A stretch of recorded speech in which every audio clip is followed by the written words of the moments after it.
Assalamualaikum warahmatullahi wabarakatuh. Perkenalkan, nama saya Aska Salsabila. Saya dari Prodi Sistem Informasi, Fakultas Sains dan Teknologi, mata kuliah Sistem Basis Data. Di sini saya akan mempresentasikan tentang materi perancangan fisik basis data. Perancangan database secara fisik merupakan tahapan untuk mengimplementasikan hasil perancangan database secara logis menjadi tersimpan secara fisik pada media menyimpan eksternal sesuai dengan DBMS yang digunakan. Dapat disimpulkan bahwa proses perancangan fisik merupakan transformasi dari perancangan logis terhadap jenis DBMS yang digunakan sehingga dapat disimpan secara fisik pada media penyimpanan. Selanjutnya, tujuan perancangan fisik. Tujuan utama perancangan fisik adalah untuk mendapatkan efisiensi dalam pemrosesan data. Dengan tercapainya efisiensi, maka diharapkan sistem informasi yang menggunakan database dapat memberikan tanggapan yang cepat kepada pemakai yang berinteraksi dengan sistem tersebut. Keperluan perancangan fisik. Yang pertama, relasi-relasi yang telah dinormalisasi termasuk perkiraan jumlah baris dalam setiap relasi.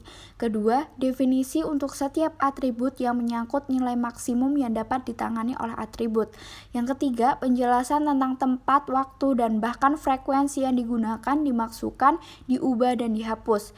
Yang keempat, kebutuhan waktu tanggapan yang dikehendaki oleh pemakai dan aktivitas lain yang terkait dengan data seperti backup, recovery, integritas, dan retensi. Dan yang terakhir, deskripsi mengenai teknologi yang digunakan untuk mengimplementasikan database terutama pada DBMS yang telah dipakai. Proses dari perancangan fisik yaitu input, output, model DB yang digunakan misal rasional, definisi atribut-atribut, aturan integritas data, relasi ternormalisasi, perkiraan volume data, target response time, tipe data tiap atribut atau field, deskripsi record fisik, organisasi file, indeks dan arsitektur database, dan optimasi kinerja query menentukan. Selanjutnya, organisasi penyimpanan fisik.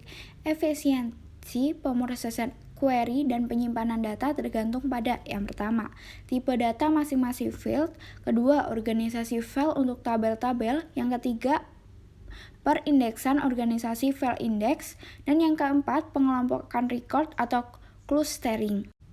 Lalu beberapa petunjuk dalam pemilihan perancangan database secara fisik. Yang pertama, response time, yaitu waktu yang telah berlalu dari suatu transaksi database yang diajukan untuk menjalankan suatu tanggapan. Yang kedua, space utility, yaitu jumlah ruang penyimpanan yang digunakan oleh file-file database dan struktur jalur akses.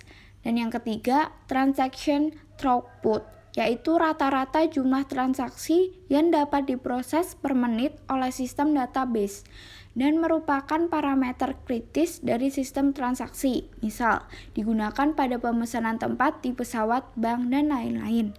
Hasil dari fase ini adalah penentuan awal dari struktur penyimpanan dan jalur akses untuk file-file database. Menentukan format data. Dalam merancang sebuah database diperlukan format data sesuai dengan DBMS yang digunakan. Setiap atribut dalam relasi perlu dilengkapi dengan format data. Format data mencakup yang pertama, tipe data, kedua, panjang maksimum data, ketiga, kekangan-kekangan tertentu terhadap data. Selanjutnya, menjaga keamanan data. Yang perlu diperhatikan dalam merancang database secara fisik adalah mengatur keamanan pengaksesan data. Hal itu perlu karena database memungkinkan banyak orang bisa mengakses data dan bisa melakukan di berbagai tempat, dan tentu saja tidak semua orang memiliki wewenang yang sama untuk mengakses setiap data. Untuk itulah setiap orang harus diberi hak akses yang berbeda terhadap database, sehingga data yang bersifat rahasia tidak diakses oleh orang lain yang tidak berhak. Pengaturan keamanan pengaksesan data dapat diatur melalui yang pertama, identitas pemakaian dan password, kedua, view, yang ketiga, hak akses.